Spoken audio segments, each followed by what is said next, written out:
Friends. I say friends, welcome.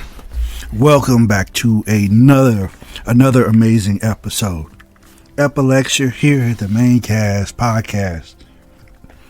What I feel is one of the most awesomest podcasts in the world. I am your podcast host, Professor Christopher, and we are back for another riveting week of thoughts from what I consider myself as maybe even a super junior podcasting sociologist extraordinaire. You know, I just want to unleash the thoughts that I wrote down in my on my pad app here on my iPhone or my iPod or whatever we got going. Now, I do want to thank everybody for pressing play. If you're new here, of course, give this episode a good listen before you turn it off. I would very much appreciate that if you decided that you like what you heard, to just, subscribe to this podcast on whatever avenue that you choose. Apple, yay, Spotify. Oh, if you want to do that, then okay, I'm not going to stop you, but just do what you feel like you need to do. Tell your friends about this podcast as well, and you'll earn yourself a free hug the next time I see you. Now, I will warn you ahead of time. The language in this podcast episode may be a little explicit for you who may not be of the same color person that I am. But if you want to stick around and learn some stuff about me, then go ahead and continue to stick around. Now, of course, I need to take me a quick break. Get a couple of swallows of the water in my system, and then we'll be back with the thoughts, okay? Now, let me tell you. Clearly, I am an African American male. And clearly, I have the quote-unquote privilege, the honor, the distinction to be able to utilize the N-word in any way, shape, form, or fashion that I feel, and it's completely cool for me to do, because I am of the spicier hip hop generation where, there was an awakening where, hey, my nigga, let's take the word back. Let's make it mean something. It don't mean that it didn't take my name. It's not taking my name away currently. My name is my name. So, if I want to call you my nigga, I'm going to call you that, to make it mean like you my homie, my friend, or whatever. And for the longest of times, I had a very, very wonderful relationship with the N-word as far as spicing up my vocabulary. Now, let's go back here. Let's go back. Now, when I was coming up, like elementary school wise or whatever, you're still grasping the concepts of English. I mean, you speak it, but now you're getting your grammar and your advanced sentence structure and your written and verbals, and you're getting all that together. Composition, as they used to put it on your report card. You're getting all that together. You're becoming a part of Americana by learning the differences between there, and our an hour and everything else that that sounds alike, but it's spelled completely different, right? Like you're getting the grasp of that, and that's what I had a clear grasp of. I'm going through. Clearly, I'm hanging out with kids, a lot of kids in the same racial genre as I am, but at that point in time, before I guess the demographics flipped for whatever reason, there's a sprinkle of all of us mixed in there. And then, the older I got, the less the salt was there, and the more of the pepper in an increase of our brown friends, our Latino populations as well. Happened, around like third grade year for me, something like that. So we're seeing the changes, but haven't necessarily picked up on utilizing the N-word at that point in time. For whatever reasons, I do not know. However, we were just going along with it. You're going along. Kindergarten, first grade, second grade, third grade, fourth grade, fifth grade, sixth grade, seventh grade. And then we make a shift. From where I was living at that point in time, moved to a completely different neighborhood where the demographics are 100% me, right? And within that demographic also came the extensive usage of the N-word.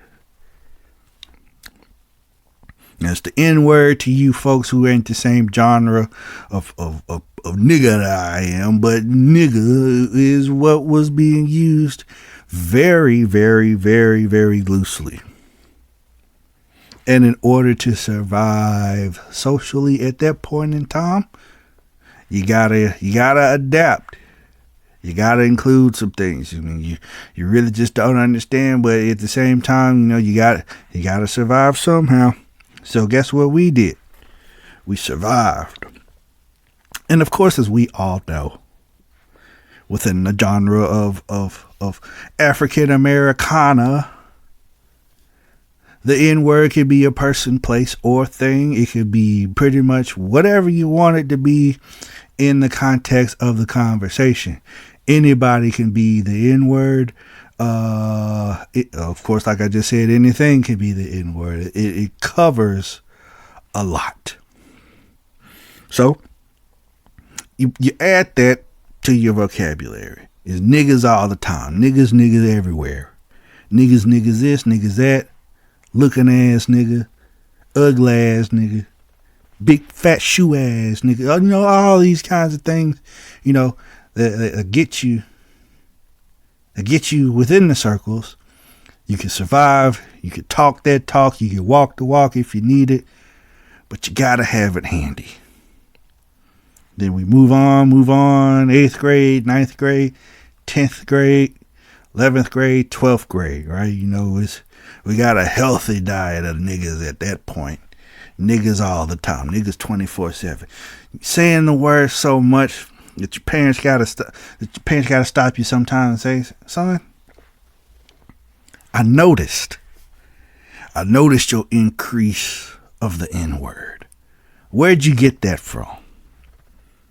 And then you gotta tell, but moms, pops, well, mostly moms, but it was like, man, when we moved out here, it was a little bit of a culture shock.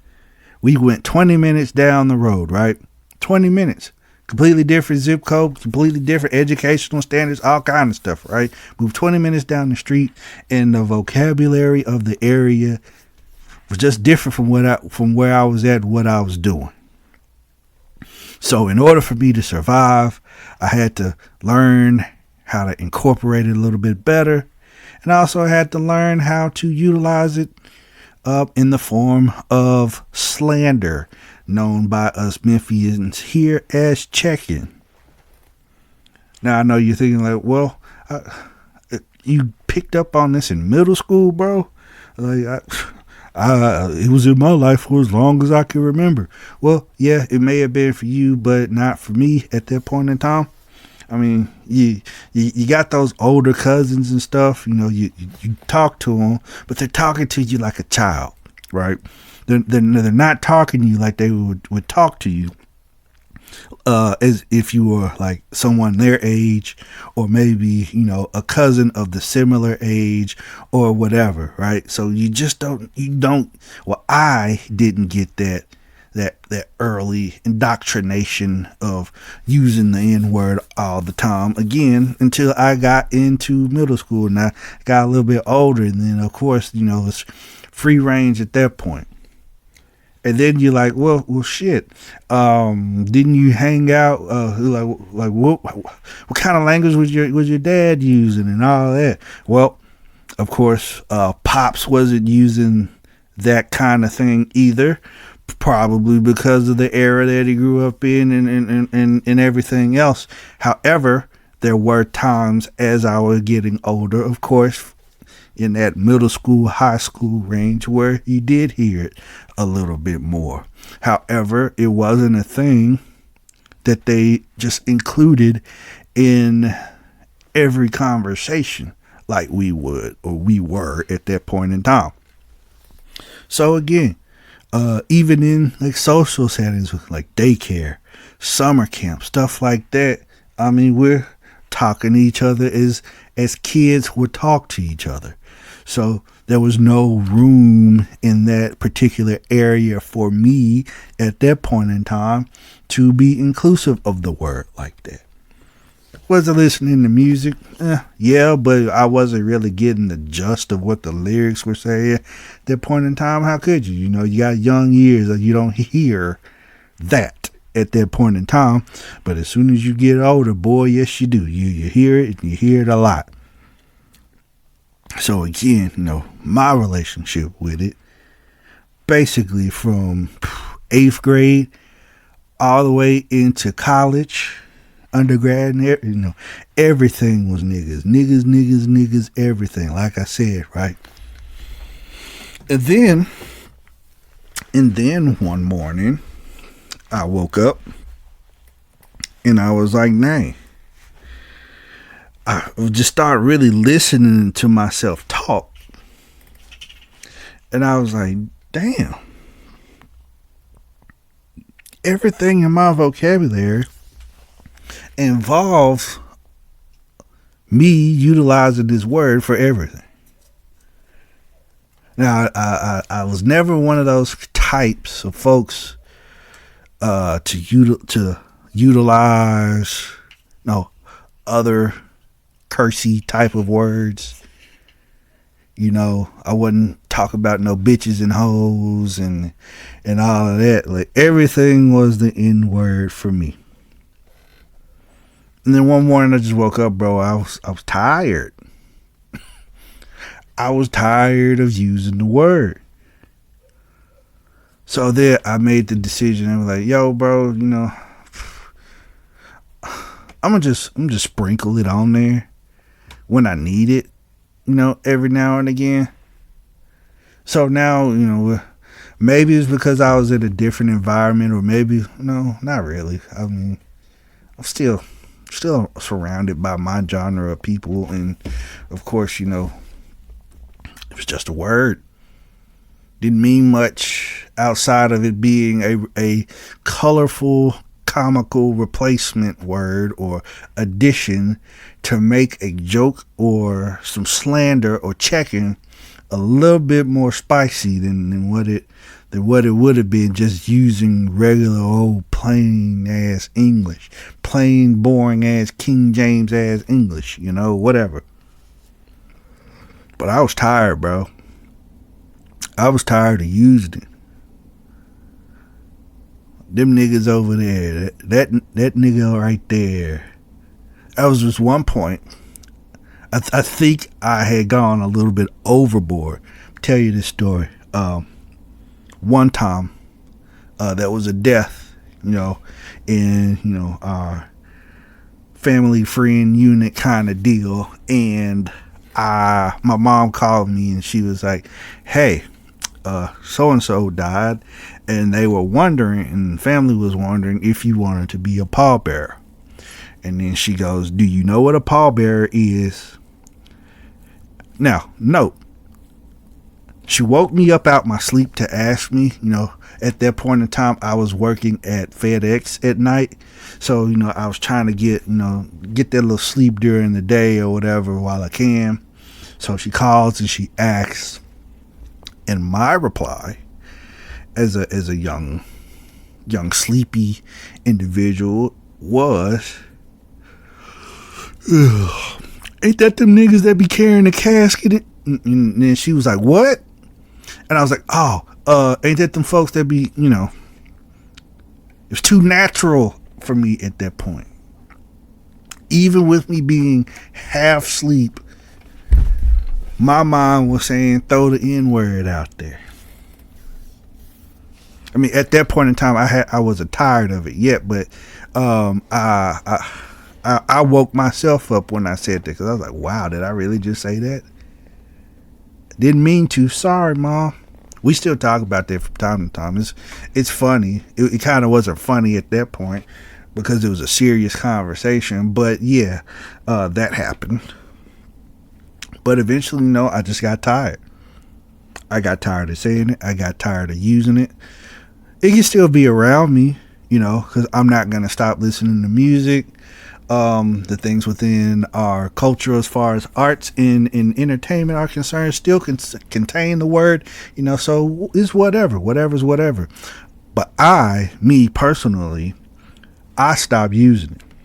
And boy, let me tell you, stopping using the word in basically every sentence that you could construct verbally was hard. Especially because it's such a filling word. It's so spicy and it adds so much to the conversation at times, while also adding absolutely nothing at the same time. And again, when I was coming up, ignorantly of me, I too was on the, man, we recreating the word. We took it as our own. It means friend, it means partner, it means lover, confidant, whatever it means, right? But then, you get a little older and you start thinking, bro, and then you're like, well, there's not really much difference between nigger and nigga outside of what I perceive to be, regional differences. Especially back yonder, they were calling us that because they felt like it didn't make sense to learn our names, or they didn't care to learn our names. So, you just call you a nigga all the time. The only difference between nigga and nigger to me is location.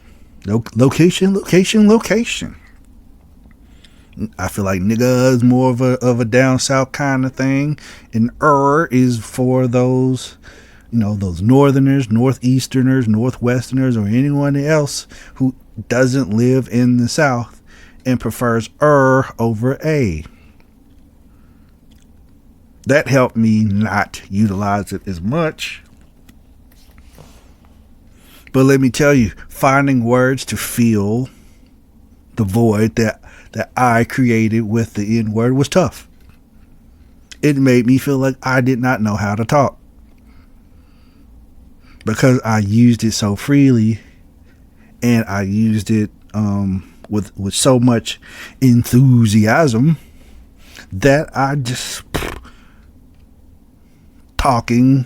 I had to relearn how to talk without using it. And again, it was hard. Just sitting around and folks are adding the word into their sentences and making them all spicy and nice.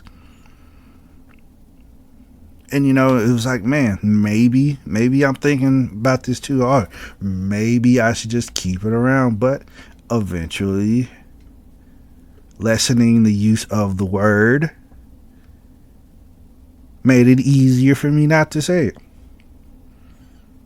And I can still get the same jokey jokes off. I can get the same conversations off. I can get a lot of the same stuff that I felt that I was crutching on using the N word. I can still get it off.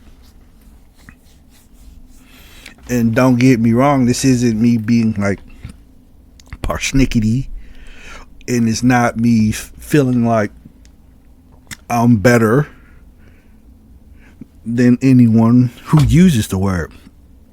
By all means, continue using the word and doing what you do, and I love you for it. However, for me in my house and my vocal cords in my mind, I'm not using the word in a fun type of manner. If I call you the N word, I'm calling you the N word disrespectfully.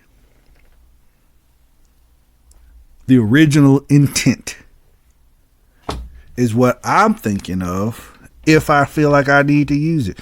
However, those opportunities come few and far between at this point in time. And that's just how it is for me in my relationship with the N-word. It's just like, everybody has a different walk with the Lord. There's some people who live and die religiously by the Bible. There's some people who live and die by, whatever interpretation that they feel like fits their lifestyles the best, whatever it is, but a walk with the Lord is still the walk with the Lord in your eyes, and for my eyes, and for my household, and for me, not you, or others. So you shouldn't feel any way about my usage or my ideology about the N-word. This is just how it is for me. No longer is the N-word such a large part of my vocabulary where I feel like I cannot talk regularly without it. Because again, I was throwing it everywhere. You know how on social media where people are making food and they're putting like that greenery, what is it, parsley or whatever, they're putting parsley on everything. Or now how they're putting Hennessy, for those who don't know, they're putting Hennessy on everything. Wings, turkeys, hams, salads, whatever, they're just sprinkling it all over the place. That was me in the N-word. It was everywhere. It was everything. It's all encompassing. And I had to stop.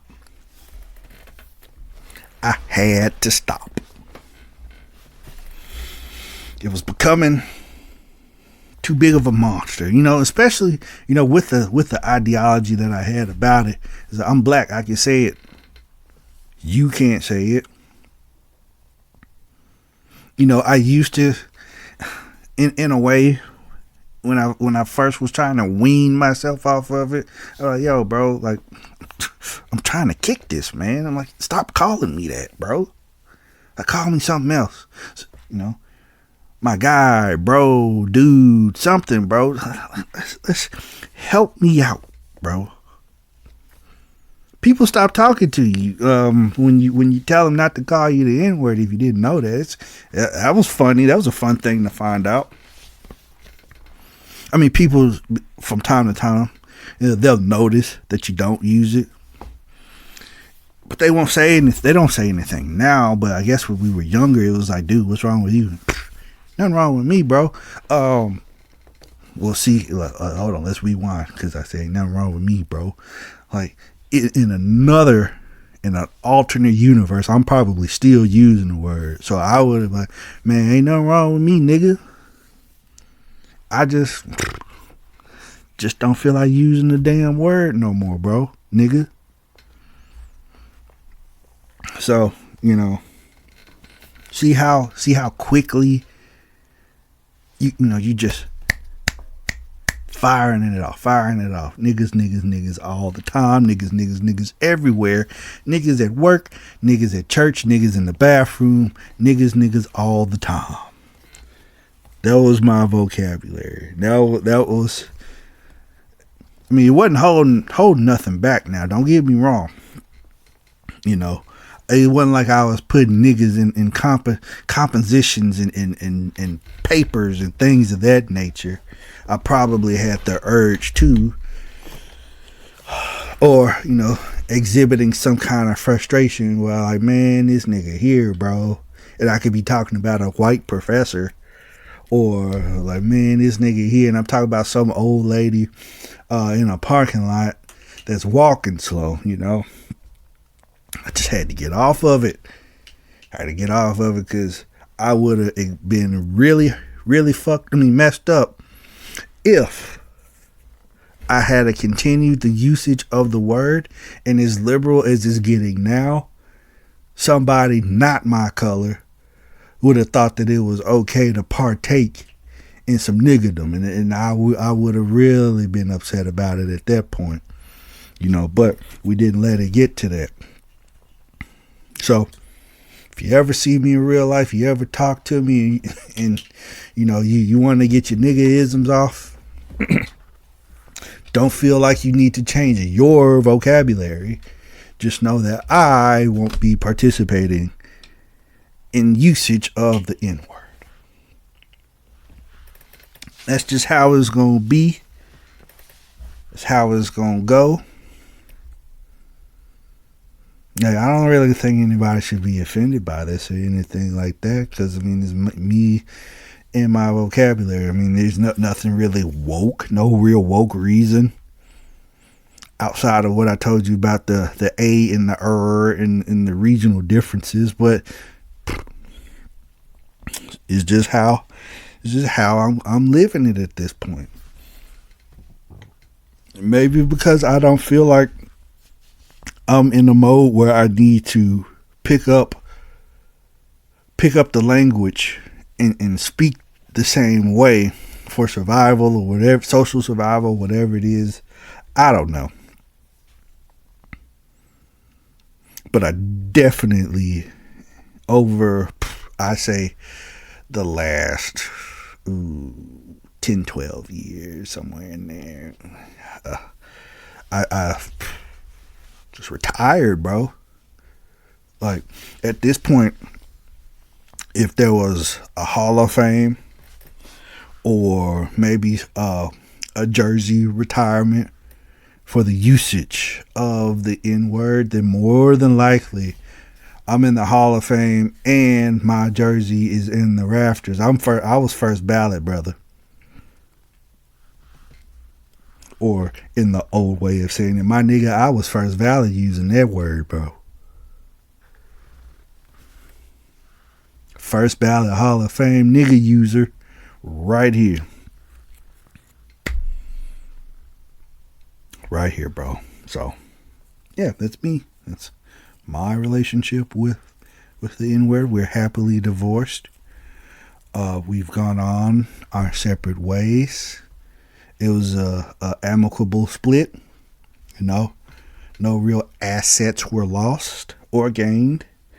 You know, we did what we had to do. We got outie, now we through.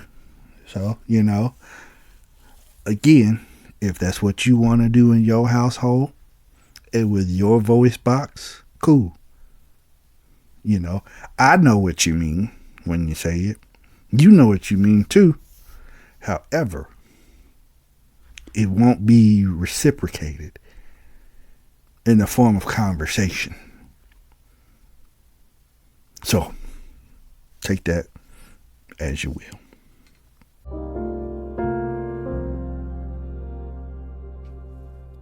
Here at the main cast, we like to have fun, but we realize that sometimes life is hard. It can be overwhelming and at times very isolating. You may feel like there's no one in your corner and that you're on a sinking ship.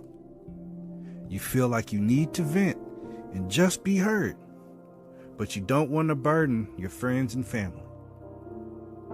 Please don't let those feelings fester and lead you to somewhere where you may not return. Get on your phone and dial 988 to speak to someone that is waiting and willing to listen. And for those of you who are in the military and or are a military veteran, you can also dial 988, but then press 1 and it'll take you directly to the Military and Veterans Crisis Line. Please pass this to a friend who may be in need, and thank you for listening to the Maincast Podcast.